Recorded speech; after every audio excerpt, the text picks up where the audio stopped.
आज के online class में आपका स्वागत है। कक्षा 10।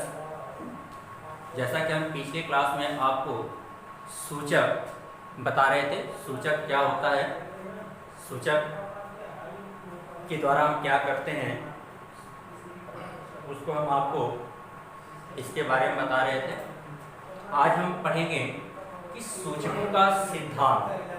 तो देखिए, सूचक यानी जो सूचक होता है उसको समझने के लिए दो सिद्धांत यहाँ पे प्रमुख हैं। पहला आता है आपका ओस्टवाल्ड का सिद्धांत, दूसरा है आपका क्यूनोनाइट सिद्धांत।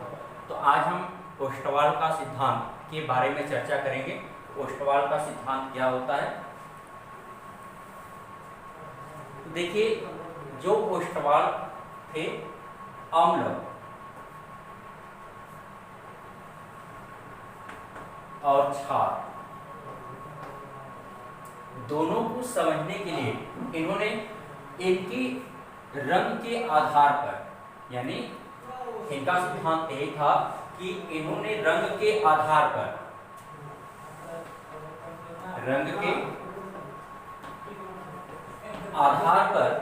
यानी अम्ल क्षार को पहचानने के लिए बताया था। इनको सन 1909 में नोबेल पुरस्कार भी मिल चुका है। तो इन्होंने क्या क्या बताया था कि जो सूचक होता है, अम्ल और क्षार को प्रदर्शित करने वाला जो सूचक होता है वह दुर्बल कार्बनिक अम्ल हो सकता है या दुर्बल कार्बनिक क्षार हो सकता है। इन्होंने पहला काम आया था जो सूचक होगा, इन्होंने रंगों के आधार पर ही इसको अम्ल और क्षार को समझाया था। तो जो सूचक होगा आपका दुर्बल कार्बनिक अम्ल या दुर्बल कार्बनिक क्षार होगा। यहाँ पे देखिए, अम्ल क्षार को पहचानना भी है और जो सूचक है वो भी अम्ल और क्षार है, लेकिन वो अम्ल और क्षार कैसा है आपका दुर्बल कार्बनिक है और यहाँ भी दुर्बल कार्बनिक क्षार है। अगला होता है आपका कि जो दूसरा पॉइंट, जो सूचक होते हैं ये दुर्बल कार्बनिक अम्ल या दुर्बल कार्बनिक क्षार, तो इनका आयनन बहुत कम होता है, आयनन बहुत कम होता है। कम क्या होता है, इसके रीजन 5 पीछे बताया गया है आपको कि जो दुर्बल होता है उसके आयरन की मात्रा कम होती है, जो प्रबल होता है उसके आयरन की मात्रा अधिक होती है। तीसरा पॉइंट जो होता है आपका इसका कि जब अम्ल आपका, यानी कोई भी अम्ल है आपका, जब वो अणु के रूप में होता है तो उसका कुछ और रंग होता है। जब ये आयन के रूप में होगा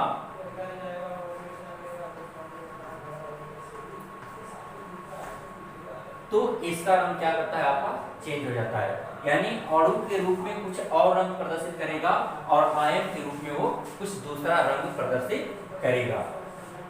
अगला आपका है कि जो दुर्बल कार्बनिक अम्ल होता है, यानी चौथा पॉइंट, दुर्बल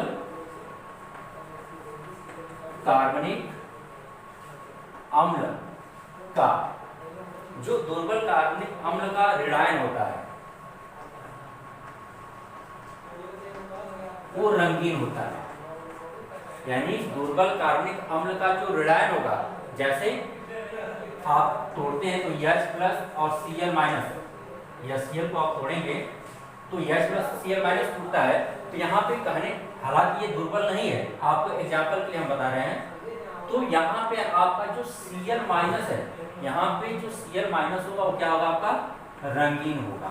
वही बात यहाँ पे कह रहा है कि दुर्बल कार्बनिक अम्ल का जो ऋणायन होगा, यानी जब आयन में कन्वर्ट हो जाएगा तो उसका जो ऋणायन होगा वह आपका क्या होगा रंगीन होगा। आगे कह रहा है आपका कि दुर्बल कार्बनिक क्षार का जो धनायन होता है वो आपका रंगीन होता है। यानी जो क्षार होगा, जैसे मान लीजिए NaOH है, ये टूटा है आपका Na+ और OH- में, तो इसका जो आपका धनायन है ये रंगीन होगा। दोनों में आगे चल के इसका उपयोग है आपका। यहाँ पे जो ऋणायन है अम्ल में वो रंगीन हो रहा है, क्षार में जो धनायन है वो आपका क्या हो रहा है, रंगीन हो रहा है। तो सबसे पहले जो सूचक इसमें प्रयोग किया जाता है ओस्टवाल के थ्योरी में, वो आपका दुर्बल कार्बनिक अम्ल हो सकता है या दुर्बल कार्बनिक क्षार हो सकता है। जो सूचक इसमें प्रयोग किया जाता है उसकी जो आयरन की मात्रा जो होती है बहुत कम होती है, यानी उसमें आयरन आपका कम होता है। क्यों कम होता है? क्योंकि वो दुर्बल होता है, इसलिए उसके आयरन की मात्रा कम होती है।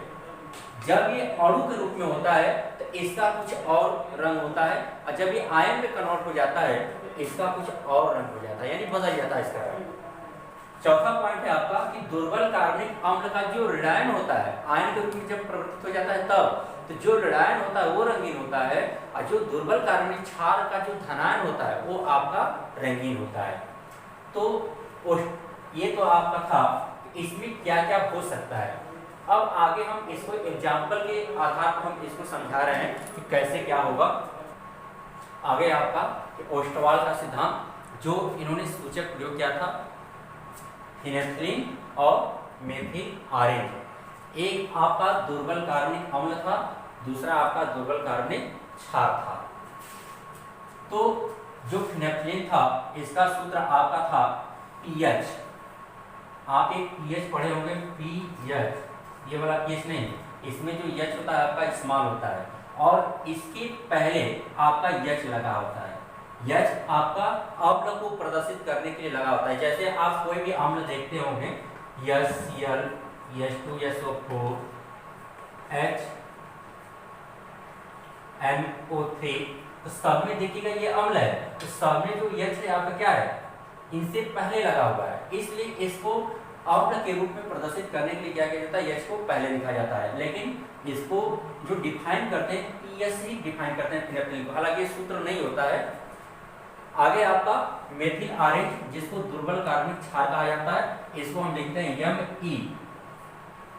मेथिल आरेन को लिखा जाता है Me, और OH इस क्षार को प्रदर्शित करने के लिए लगता है। जैसे आप देखते होंगे कोई भी क्षार हो, NaOH हो, KOH हो, कोई भी क्षार हो, सब में ये बाद में लगा होता है।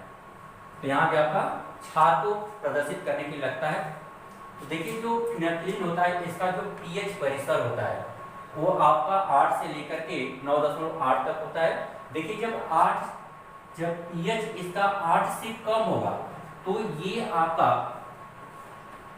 रंगहीन होगा, लेकिन जब इसका पीएच 9.8 होगा या उससे अधिक होगा तो ये आपका गुलाबी हो जाता है। लेकिन इसके बीच 8 से लेकर के 9.8 के बीच ये कोई रंग परिवर्तित नहीं करेगा, एकदम स्थिर बना रहेगा। इसको कहा जाता है पीएच परिसर। जो मेथिल आरेन होता है इसका जो पीएच परिसर होता है आपका 3.1 से लेकर के 4.5 होता है। तो देखिए 3.1 से जब कम होगा तो ये लाल होता है आपका, और 4.5 या इससे अधिक होगा तो ये आपका पीला हो जाता है, और इसके बीच में रहेगा तो ये कोई रंग प्रदर्शित नहीं, इसमें कोई चेंज ही नहीं होगा आपका। तो इसको हम आगे फिर समझेंगे। जैसे आपका फिनेल्फ्थलीन है HPH, इस फिनेल्फ्थलीन को जब हम जलीय विलयन बनाते हैं तो ये HPH, यानी ये अपने आयन में टूट जाता है H+ और PH- में टूट जाता है। तो यहाँ पे जो H+ होता है आपका रंगहीन होता है, ये आपका रंगीन होता है तो कैसा होता है, ये गुलाबी होता है। उसी तरह से आपका MEOH, ये जब टूटा है तो आपका Me+ और OH- टूट जाता है। देखिए जब ये अणु के रूप में होता है तो ये पीला होता है, अणु के जब रूप में होता है, ये भी जब आपका अणु के रूप में होता है तो ये रंगहीन होता है। जो फिनोप्थिलीन होता है जब ये अणु के रूप में होता है तो आपका रंगहीन होता है, लेकिन जब ये जो होता है आपका पीला होता है, अणु के रूप में होगा। जब ये आयन के रूप में बदलता है तब ये लाल हो जाता है और यहाँ पे ये रंगहीन होता है। आपको बताया कि पीछे कि जो दुर्बल कार्बनिक अम्ल होता है उसका जो ऋणायन होता है वो रंगीन होता है, और जो दुर्बल कार्बनिक क्षार होता है इसका जो धनायन होता है वो रंगीन होता है। तो यहाँ पे देखिए जो धनायन वो लाल हो गया और यहाँ पे जो ऋणायन वो आपका गुलाबी हो गया, यानी रंगीन हो गया। यदि मान लीजिए हम इसको जब हम अम्लीय विलयन में घोलते हैं तो अम्लीय विलयन में घोलेंगे HCl में, जब घोलेंगे HCl के आपका क्या करेगा H प्लस और Cl माइनस में टूटेगा। देखिए यहाँ पे समान आयन उत्पन्न हो रहा है, H प्लस और H प्लस यहाँ पे क्या है आपका समान आयन, यानी सम आयन प्रभाव के कारण ये आपका दुर्बल होता है। आपको पीछे बता चुके हैं ये दुर्बल है और ये आपका क्या है प्रबल है। HCl आपका प्रबल है और ये अम्ल है, ये भी आपका, और ये भी आपका अम्ल है, और ये दुर्बल है, ये आपका प्रबल है। तो देखिए दुर्बल होने का इसका आयन कम होगा और ये प्रबल होने का कारण इसका क्या हो जाएगा आयन जल्दी यानी पूरा हो जाएगा, पहले ही हो जाएगा इसका। तो यहाँ पे जब इसका आयन हो जाएगा तो यहाँ पे इसका आयन रुक जाएगा। तो जब पीएच का जब आयन नहीं होगा तो उस विलयन में H प्लस की सांद्रता क्या हो जाएगी आपकी कम हो जाएगी, यानी वहां पे आपका H प्लस की सांद्रता बढ़ जाएगी। H प्लस यहाँ भी H प्लस यहाँ भी है तो इसकी सांद्रता बढ़ जाएगी और इसकी सांद्रता कम हो जाएगी। जब इसकी सांद्रता बढ़ जाएगी तो यहाँ पे देखिए क्या आता है ये रंगहीन है, यानी ये कोई कलर शो नहीं करेगा। तो इसलिए हम इसको क्या करते हैं कि इसको हम क्षार से ले जाते हैं, क्रिया कराते हैं NaOH। जब हम इससे क्रिया कराते हैं तो ये आपका टूटता है Na प्लस और OH माइनस में।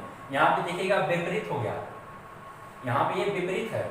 तो ये क्या करता है कि इसका पूर्ण रूप से आयनन हो जाता है। जब आयनन हो जाता है तो यहाँ जो H प्लस है और इस OH माइनस से मिल करके यानी H प्लस OH माइनस से मिल करके ये बना लेता है जल। जल आपका दुर्बल वैद्युत अपघट्य होता है।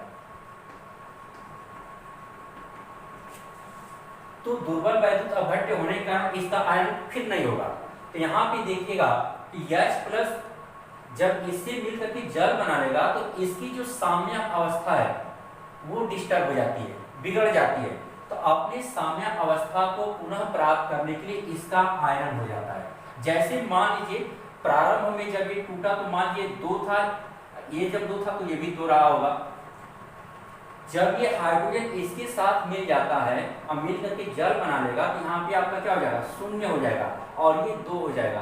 तो इसकी साम्यावस्था क्या होती है डिस्टर्ब हो जाती है। तो अपने साम्य अवस्था को पुनः प्राप्त करने के लिए इसका आयन प्रारंभ हो जाता है। यह यानी फिनोप्थिलीन का जब ये आयन प्रारंभ होगा तो मान लीजिए यहाँ पे 2 पहुंचेगा तो यहाँ पहले से 2 है और ये 2 हो जाएगा तो ये 4 हो जाएगा, यानी उस विलयन में पीएच माइनस की सांद्रता क्या हो जाएगी आपकी अधिक हो जाएगी। जब पीएच माइनस की सांद्रता अधिक हो जाएगी तो वह विलयन क्या हो जाएगा आपका गुलाबी हो जाता है और ये मिल करके आपका इससे जुड़ जाता है, यानी Na प्लस पीएच माइनस ये मिल करके आपका NaPH बना देता है जो आपका प्रबल वैद्युत अपघट्य होता है। तो इसको हम आपको फिर कल हम आपको बताएंगे दोनों को। आज के लिए इतना ही, धन्यवाद।